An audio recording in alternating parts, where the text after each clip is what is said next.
کل مولانا سلمان ندوی کا انتقال ہوا ہے، تو ان کے انتقال کے بعد سے ہی یہ بات موضوع بحث بنی ہوئی ہے کہ ان کے لیے دعائے مغفرت اور ایصال ثواب کر سکتے ہیں یا نہیں کر سکتے ہیں، کیونکہ مولانا سلمان ندوی صاحب صحابہ کرام اور بالخصوص حضرت سیدنا امیر معاویہ رضی اللہ تعالی عنہ اور آپ کے اصحاب کے بارے میں بہت ہی نازیبا قسم کے کلمات استعمال کیا کرتے تھے، اور حضرت امیر معاویہ کے بارے میں ان کا عقیدہ بہت خراب تھا، جس کی وجہ سے وہ اہل سنت والجماعت سے خارج تھے۔ تو اس سلسلے میں اور ایسے حالات کے اندر ان کے لیے ایصال ثواب کر سکتے ہیں یا نہیں کر سکتے ہیں، تو اور بہت سے لوگ ان کی تعریفیں کر رہے ہیں، بہت سے لوگ ان کے رد میں تحریریں لکھ رہے ہیں۔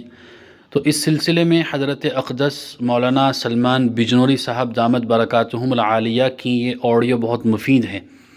آپ اس آڈیو کو سماعت فرمائیں تو انشاءاللہ آپ کو اس سلسلے میں تسلی ہوگی اور آپ مطمئن ہو جائیں گے۔ مولانا سید سلمان حسینی ندوی صاحب کے انتقال کے بعد دو بحثیں چھڑ گئیں۔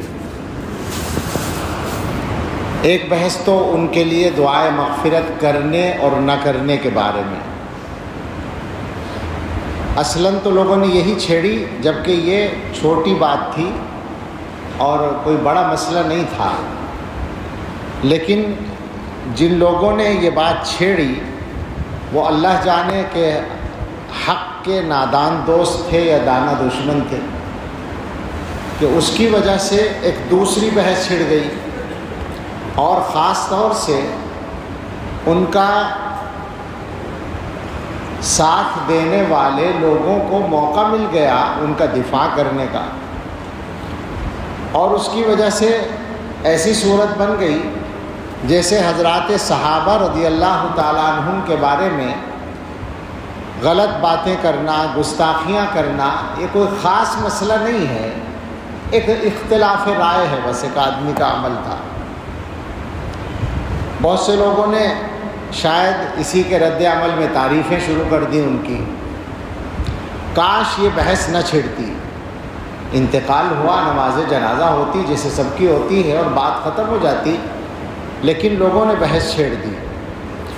تو اس میں جو زیادہ بڑی بات ہے، زیادہ بڑا مسئلہ ہے، وہی ہے نظریے کا۔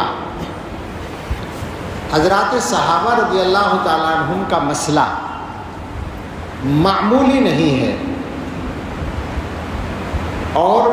اس کا تعلق ہدایت اور گمراہی سے ہے،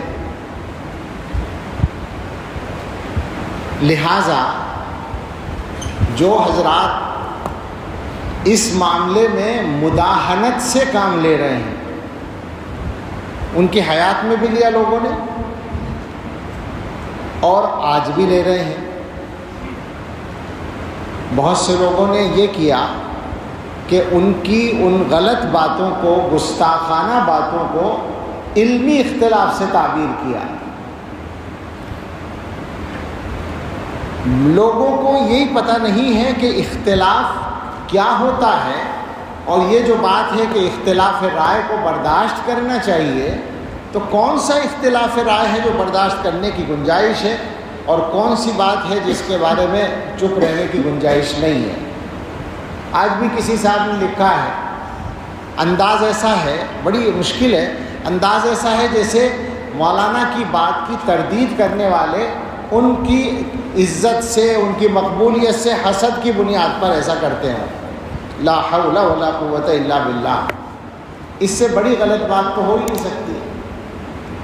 عزت تو ان کی اس وقت تھی جب وہ صحابہ کے بارے میں گستاخی نہیں کرتے تھے، کیا اس وقت کوئی حسد کیا گیا ان کے ساتھ؟ سوال یہ ہے، جب انہوں نے یہ غلطی شروع کی تو غلطی کو غلطی کہا گیا، اس کا تعلق حسد سے نہیں ہے، اور یہ وہ اختلاف نہیں ہے کہ صاحب علمی اختلاف میں ایک دوسرے کی رائے کو برداشت کرنا چاہیے، یہ تو امت کے اندر گمراہی کا راستہ کھولنے والی بات ہے۔ اور میں بہت ہی تکلیف کے ساتھ یہ بات کہوں گا کہ اس طرح کے مسائل کی سنگینی کو سمجھنے میں کمزوری دکھانے والے صرف جماعت اسلامی کے لوگ یا صرف ان کے تلامذہ نہیں ہیں، ہمارے فضلاء بھی بہت سے پائے جاتے ہیں۔ میری سمجھ میں نہیں آتا کہ ایسا کیوں ہے۔ جو لوگ دین کی سمجھ گہرائی کے ساتھ رکھتے ہیں ان کو یہ بات معلوم ہے کہ امت میں کون سے مسائل ایسے ہیں جو بالکل علامت کا درجہ رکھتے ہیں۔ بالکل سادہ سے انداز میں پوچھتا ہوں کہ صحابہ کرام کے سلسلے میں مولانا مرحوم کے رویے کے بعد کسی کی ہمت ہے، ان کا دفاع کرنے والوں کی بھی ہمت ہے کہ وہ یہ ثابت کر دیں کہ ان کو اہل سنت والجماعت میں شامل مانا جائے؟ تو صحابہ کے مسئلے کو اس موقع سے ہلکا بنانے کی کوشش نہ کی جائے۔ ظاہر انتقال کے بعد ایک ہمدردی ہوتی ہے، ہمیں بھی ہے، لیکن ہم جو دیکھ رہے ہیں کہ اس موقع کا غلط استعمال کیا جا رہا ہے۔ بہت سے لوگ تعریفوں کے مضامین لکھ رہے ہیں۔ تعریفیں کسی آدمی کی بے شک کی جا سکتی ہیں، ذاتی طور پر اس واقعے سے پہلے، صحابہ کی گستاخی سے پہلے ان کے کمالات کو مانا جاتا تھا۔ اللہ تعالیٰ نے ان کو بہت صلاحیتیں دی تھیں، جیسے بہت سے لوگوں کو دیتے ہیں ان کو بھی دی تھی، کچھ ممتاز صلاحیتیں تھیں۔ عربی زبان پر جو ان کی قدرت تھی وہ نہایت، خاص طور سے بولنے پر وہ نہایت شاندار تھی۔ اس کی مثال ملنا مشکل ہے ہمارے ملک میں، بے شک تھی، لیکن اس کا یہ مطلب نہیں ہوتا کہ کسی کے کمالات کی بنیاد پر اس کی ہر غلط بات کو بھی غلط نہ کہا جائے، صحیح مان لیا جائے، یہ نہیں ہو سکتا۔ تو تعریفیں اپنی جگہ تھیں، لیکن اس واقعے کے بعد تو بات کرتے ہوئے تکلف ہونا چاہیے تھا لوگوں کو۔ آج جو ہے اگر کچھ لوگوں نے یہ کہہ دیا کہ صاحب ان کے لیے دعائے مغفرت نہ کرو، میں نہیں کہہ رہا ہوں، میں یہ اس موضوع پر آخر میں بات کروں گا، کچھ لوگوں نے کہہ دیا تو اس پر ایسا ہنگامہ مچا اور اس پر دلیلیں دی جانے لگی، لا تسبوا الاموات اذکروا محاسن موتاکم وکفوا عن مساویہم۔ میں ایسے لوگوں سے ایک درخواست کروں اگر تو برا نہ مانیں، جو بات آپ مولانا کے لیے ثابت کرنا چاہتے ہیں، جس دلیل کو پیش کر رہے ہیں کہ اموات کو برا نہ کہو اور محاسن موتا کا ذکر کرو، مساوی کا ذکر نہ کرو، تو کیا بیچارے حضرات صحابہ رضی اللہ عنہم اس درجے میں بھی نہیں آتے تھے؟ کیا وہ اموات اور موتا میں نہیں تھے؟ سوال ہے نا یہ۔ آج آپ کو تکلیف ہے، ایک عام امتی کے بارے میں آپ ان احادیث کو منطبق کر رہے ہیں، یہ احادیث صحابہ کے بارے میں منطبق نہیں ہوتی۔ اس کا مطلب یہ ہے کہ اس ملک میں صحابہ کے حق میں بات کرنا جرم بن جائے گا، یہ نہیں چلے گا، کچھ بھی ہو جائے۔ میں ویسے نہیں بول رہا ہوں، صحابہ کے مقام کو محفوظ رکھنا اس امت کی ذمہ داری ہے، ورنہ یہ امت ختم ہے۔ یاد رکھیں اس بات کو۔ بڑے بڑے محدثین کہہ چکے ہیں کہ جو لوگ دین کی بنیاد کو اٹھانا چاہتے ہیں وہ دین کو براہ راست نشانہ بنانے کی ہمت نہیں رکھتے، تو صحابہ کو نشانہ بناتے ہیں، کیونکہ وہ انسان ہے۔ انسانوں کو نشانہ بنانا آسان ہوتا ہے، اصل مقصد دین کی مخالفت ہے۔ اور جو لوگ صحابہ کو نشانہ بنانے میں ڈرتے ہیں وہ حضرت معاویہ کو نشانہ بناتے ہیں۔ معاویہ دروازہ ہے۔ عام آدمیوں کے لیے تو اذکروا محاسن موتاکم وکفوا عن مساویہم ہے، صحابہ کے لیے نہیں۔ حیرت ہوتی ہے کہ کیسے دوہرے معیار لوگوں نے چلا رکھے ہیں۔ یہ بھی سمجھ لو کہ جو حدیث میں حکم ہے کہ برائی کا ذکر نہ کرو، اس سے مراد ذاتی برائیاں ہیں، نظریے کی بات نہیں ہے۔ تو ذاتی برائی کسی کی ذکر نہیں کرنی چاہیے، وہ غیبت زندگی میں بھی کی جائے تو غیبت ہوگی۔ اور ہم پورے اعتماد سے کہتے ہیں کہ ہم نے مولانا کے بارے میں، ذاتی زندگی کے بارے میں، ذات کے بارے میں ایک لفظ کبھی خلاف احترام بھی نہیں کہا، پورا دعویٰ ہے ہمارا۔ اور بھی بعض لوگوں سے اختلاف ہے، شدید اختلاف ہے، ان کی بھی ذاتی زندگی کو گفتگو کا موضوع کبھی نہیں بناتے، بلکہ کوئی بات کرتا ہے تو میں کہتا ہوں کہ بھائی یہ بات نہ کرو، یہ غیبت ہے، بات نظریے پر کرو۔ تو یہ جو کہا گیا کہ برائی ذکر نہ کرو، اس سے مراد ہے اعمال کی برائی ہے، کسی آدمی کے عمل کی برائی آپ کو معلوم ہے، اس کا انتقال ہو گیا، اب آپ کہیں کہ صاحب وہ اتنا خراب آدمی تھا، ایسا عمل کرتا تھا، یہ غلط ہے، اس سے روکا گیا ہے۔ محدثین نے باقاعدہ لکھا، امام نووی رحمۃ اللہ علیہ نے، کہ کفار اس سے مستثنا ہیں کفر کی بنیاد پر، منافقین مستثنا ہیں، اہل بدعت مستثنا ہیں، مبتدعہ کے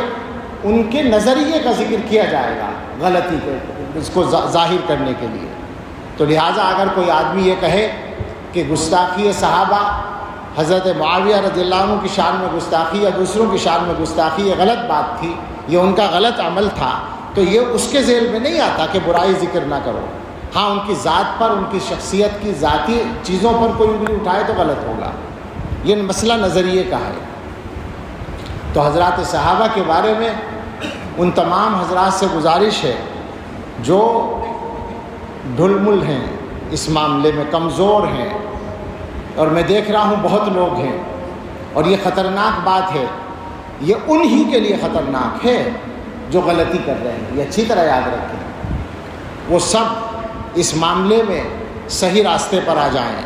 اور وہ صحیح راستہ میرا یا آپ کا طے کیا ہوا نہیں ہے، وہ صحیح راستہ فقط علماء دیوبند کا طے کیا ہوا نہیں ہے، وہ اس امت کے سارے بڑے علماء کا طے کیا ہوا راستہ ہے، اس میں کوئی اختلاف نہ ابن تیمیہ کا ہے نہ ابن قیم کا ہے، وہ سب اس کے بڑے داعی ہیں صحابہ کے مقام کی حفاظت کے، اس میں کوئی اختلاف نہ ابو حنیفہ کا ہے، نہ مالک کا، نہ شافعی کا، نہ احمد کا، کسی کا کوئی اختلاف نہیں ہے، وہ متفقہ چیز ہے۔ اس متفقہ معاملے میں، اس متفقہ معیار میں لوگ باتیں بنانے کی گنجائش نکالنا چاہتے ہیں، اپنے آپ کو زیادہ بڑا سمجھتے ہیں، صحابہ کے بارے میں بات کرنے کی ہمت کرتے ہیں اور موقع ڈھونڈتے ہیں، موقع تلاش کرتے ہیں۔ ایسے لوگوں کو توبہ کرنی چاہیے۔ بہت لمبی بات نہیں کرنا چاہتا، صحابہ کے موضوع پر تو بہت ساری تفصیلات ہیں، دلائل ہیں، میں بس اس بات پر آتا ہوں کہ ان کے لیے دعائے مغفرت کی جائے نہ کی جائے، تو بالکل صفائی سے بات ہے کہ ان کی تمام تر غلطیوں کے باوجود اور اہل سنت والجماعت کے نظریے سے انحراف کے باوجود اور گمراہانہ باتوں کے باوجود ان کی تکفیر نہیں کی گئی ہے، کسی دارالافتاء نے ان پر کفر کا فتویٰ نہیں لگایا، لہٰذا وہ کافر نہیں تھے، جب کافر نہیں تھے تو مسلمان تھے، اور جب مسلمان تھے تو مسلمان کے لیے دعائے مغفرت کی جا سکتی ہے۔ یہ بالکل اصولی بات ہے، اس میں ہمیں کوئی تعمل اور تکلف نہیں ہے۔ البتہ ایک بات ہمارے بعض بزرگوں نے کہی ہے کہ زندگی کے اخیر کے چند مہینوں میں وہ ان اختلافی مسائل پر بولنے میں احتیاط کر رہے تھے، اللہ کرے ایسا ہو کہ انہوں نے وفات سے پہلے ان چیزوں سے توبہ کر لی ہو، رجوع کا لفظ بولنا غلط ہے، توبہ کرنے کا مسئلہ ہے کہ توبہ کر لی ہو ان چیزوں سے، اللہ کرے ایسا ہو، تو ظاہر ہے ان کے حق میں بہت خیر ہوگا، مگر اس کے ساتھ یہ ضروری ہوگا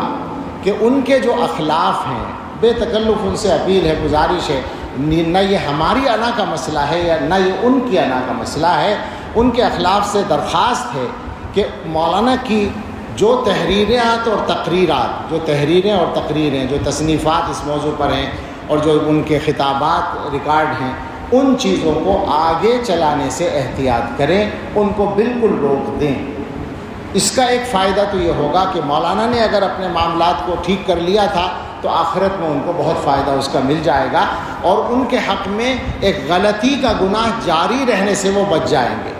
دوسرا فائدہ یہ ہوگا کہ خود اخلاف ان کے اس غلطی سے بچ جائیں گے۔ یہ بالکل ہم دردمندانہ اپیل کرتے ہیں کہ اس معاملے کو اب یہاں ختم کریں، اور مولانا سے جو غلطی ہوئی ہے اللہ ان کو معاف کریں، ہم دعا کرتے ہیں، اور اس کی معافی